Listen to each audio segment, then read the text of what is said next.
Política de A a Z, com Mário Flávio. Oferecimento, Senhor Braga Barbearia e blog do Mário Flávio, a política de A a Z.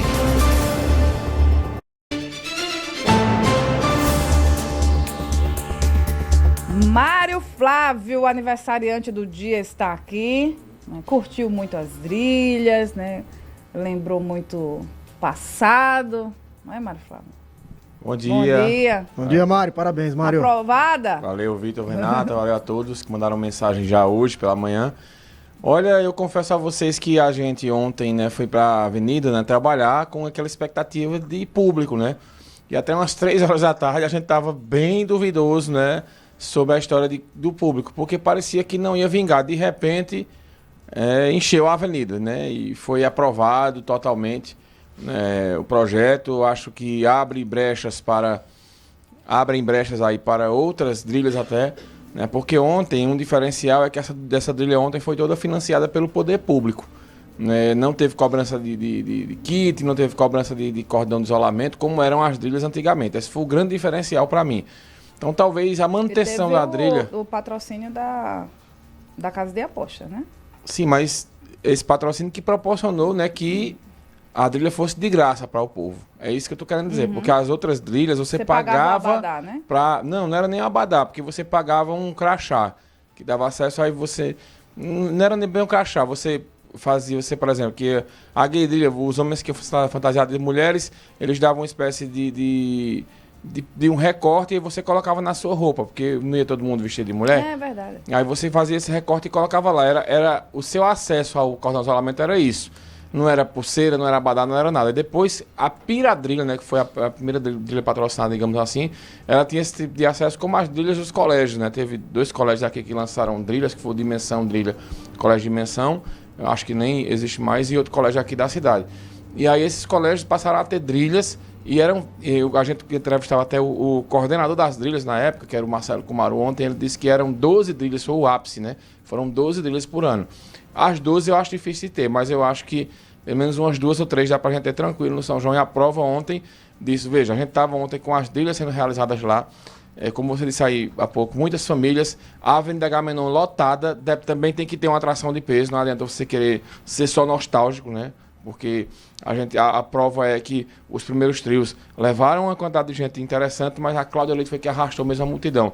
Mas estava lotado também a Casa Rosa, estava lotado também o Alto do Moura, o pátio de eventos ontem não lotou, mas recebeu um grande público. Enfim, é um público que estava carente, né? E uma coisa curiosa da Cláudia Leite é o seguinte, né? A gente ficou muito feliz ontem, né, que ela fez uma menção bem bacana à Rádio Cidade, mas é uma cantora que vive se envolvendo em polêmicas aí, principalmente por ter um lado mais conservador, mas o público LGBT que acompanha a Cláudia Leite é uma coisa impressionante. Olha, as hordas, como a gente costuma chamar, estavam ontem presentes lá. O pessoal que gosta de rodar o leque também, né? Muita gente mesmo acompanhando, uma multidão. Então, para mim, Renata, as trilhas elas não saem mais do calendário, pelo menos na gestão atual, né? Não sei se depois chegar um outro prefeito, porque tem isso em Caruaru, né? As trilhas elas foram praticamente acabadas, por isso que outro dia aqui eu discordei veementemente para quem apontou só para a questão da segurança. Não.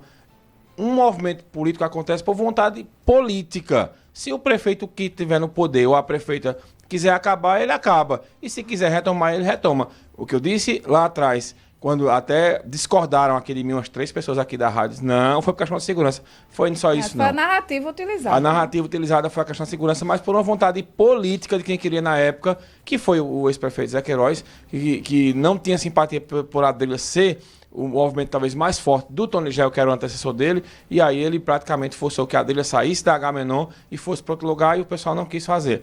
O atual prefeito, ele tem a decisão de voltar à Adrilha, e é uma decisão política. Isso aí envolve questão política, e para mim, com todas as coisas que vem acontecendo com a Rádio Cidade no São João, a gente sabe separar bem as coisas. Foi um acerto da gestão. Ô Mário, vamos falar sobre a movimentação de São João em outras cidades e a apresentação do que poderia ser, ou do que pode ser, a chapa da Frente Popular para as eleições de 26, né? Olha, o São João de Petrolina, Vitor, foi o sábado, foi o dia, a sexta e o sábado, né? Foram os dias que marcaram aí essas possibilidades, né, de chamar políticos, né, de peso para a festa. Até agora a gente não teve, por exemplo, um dia que a gente diz, olha, o São João de Caruaru recebeu, sei lá, várias lideranças políticas. Não. São João de Petrolina, assim, sexta-feira, só para você ter uma ideia, os presidentes da Câmara e do Senado estavam por lá, Hugo Mota e o Davi Alcolumbre, vários ministros. A gente vai trazer uma foto agora da possível chapa da Frente Popular e automaticamente eu já recebi essa pergunta hoje pela manhã. Cadê o PT nessa foto? Vamos botar a foto aqui, na Experiência Cidade FM. A foto ela conta com João Campos, prefeito do Recife, que é o virtual candidato ao governo do estado, Isa Arruda, deputada federal, filha do prefeito de Vitória, Paulo Roberto, que seria a vice-governadora nessa chapa, e os dois senadores, Miguel Coelho, do União Brasil, e Silvio Costa Filho, ministro dos Portos e Aeroportos dos Republicanos. Então veja, aí até o professor brincava, o professor Marco Alex, cadê o PT nessa foto aí? Nessa foto o PT não estava. Quer dizer que o PT está fora da chapa? Não. Mas para mim é um indício forte, que se o PT não se unir, porque eles chamam um processo chamado PED, né, que é o processo de eleição interna dentro do PT. Se o PT não sair unido desse projeto e não trazer uma forte presença do Lula querendo Humberto Costa nessa chapa, Humberto Costa pode ser rifado. Porque se você olhar para essa chapa, bota a foto de novo, Carlos, se você olhar para essa chapa, é uma chapa extremamente renovada de lideranças políticas. Você olha para o próprio João Campos, que já é uma renovação política, mesmo sendo de uma família tradicional, mas é um cara muito novo. Isa Arruda, mulher, jovem. Miguel Coelho, ex-prefeito de Petrolina, também muito jovem. E Silvio Costa Filho. Então seria uma renovação dos senadores muito jovens e o governador e a vice também muito jovens. E no sábado, quem compareceu também lá em Petrolina foi a governadora Raquel Lira, que aproveitou o lançamento da festa do governo do estado, está dando uma porta interessante lá para o São João de patrocínio e também de segurança. Então, o São João de Petrolina recebeu, até agora, das festas juninas que nós temos aqui, é a festa que mais recebe políticos e chama a atenção essa possível chapa da Frente Popular. O PT vai ter muito trabalho, viu? Se Lula não entrar nessa questão aí, Humberto Costa vai ser rifado. E se ele for lá para a chapa de Raquel, eu nem sei se Raquel queria também, né? Porque talvez o PT aqui no estado de Pernambuco, o Partido dos Trabalhadores, ele não consegue, Vitor, ter uma luz própria, assim, dizer, olha, vai ter um candidato forte para o governo do estado. Não, ele está sempre ali apoiando, literalmente, o candidato do PSB. E às vezes que tentou um voo solo, que foi com o próprio Humberto Costa em 2006, não conseguiu, o Humberto acabou ficando no terceiro colocado na eleição. Foi secretário de Eduardo naquela época, depois que Eduardo venceu Mendonça Filho naquela eleição. Então, o PT vai ter muito trabalho para convencer João Campos. E João Campos vai explicar muito a Lula, porque essa chapa aí seria a ideal com o PT na chapa, viu? Com o PT apoiando ele.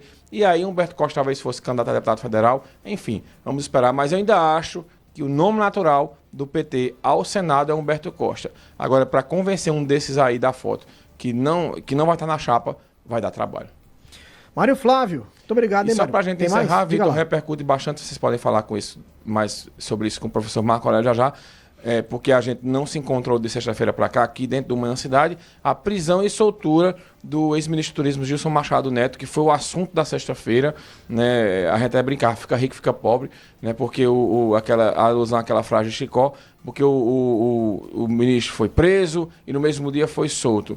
Agora, muitas críticas à prisão, né, do Alexandre de Moraes, ao mandado de prisão da chamada prisão preventiva, né, que ultimamente vem sendo usada muito por ele e muita gente achando que não necessariamente deveria ter sido, porque, ao que tudo indica, parece que não há prova concreta. Eram indícios de que Gilson Machado queria tirar um passaporte para o Mauro Cid e o ministro disse, não, o passaporte que eu fui lá tirar foi para o meu pai. E aí, se isso realmente proceder, foi um vexame que aconteceu. Muita gente criticando isso, mas daqui a pouco o professor Marco Aurélio ele pode falar mais sobre isso. Valeu. Valeu, Mário. Valeu. Manhã Cidade. Política de A a Z com Mário Flávio. Oferecimento: Senhor Braga Barbearia e blog do Mário Flávio. A política de A a Z.